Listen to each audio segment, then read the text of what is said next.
C'est un drôle de périple dans lequel s'est lancée l'artiste plasticienne allemande Catherine Gattinger dimanche dernier en parcourant à vélo plus de 45 km autour d'Épinal. Pour le moment, rien de très original, mais elle avait embarqué une étrange machine à dessiner.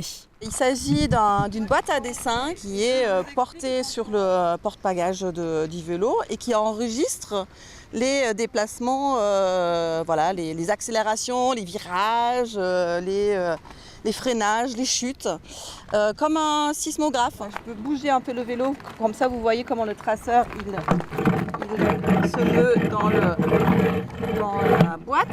Le principe est simple, un feutre porté par un traceur monté sur roulette dessine sur une feuille blanche les lignes d'un parcours jonché d'obstacles, une transcription graphique d'un voyage qui avait débuté sur l'eau le matin même avec une traversée en radeau de la Moselle, une performance qui s'inscrit dans le cadre de l'exposition collective inédite Par-delà, proposée par la Lune en parachute à Épinal autour d'un thème, la frontière. Donc c'est vraiment une performance qui est pensée pour cet espace ici, pour Épinal et les alentours. Donc on a franchi entre autres la ligne de partage des eaux, la ligne militaire des différents forts. Fin du parcours avec l'accrochage de l'œuvre sur les murs de la Lune en parachute, donc un espace qu'elle partage avec 4 autres artistes.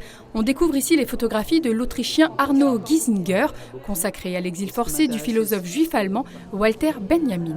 À travers les archives aussi compris que Benjamin était beaucoup en déplacement au Danemark, en Italie, dans le sud de la France, donc assez emblématique pour un exilé allemand pendant ces années-là.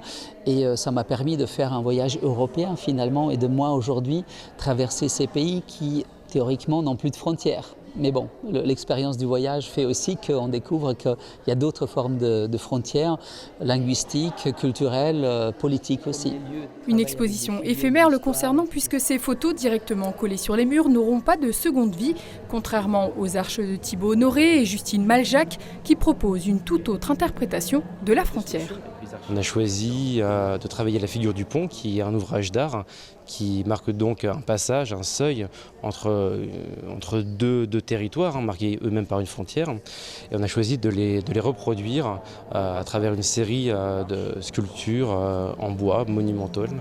La plasticienne Juliette Chaunet propose elle aussi sa vision en abordant la fragilité du monde et le respect du vivant avec une seule devise, « Je respire, donc je suis ».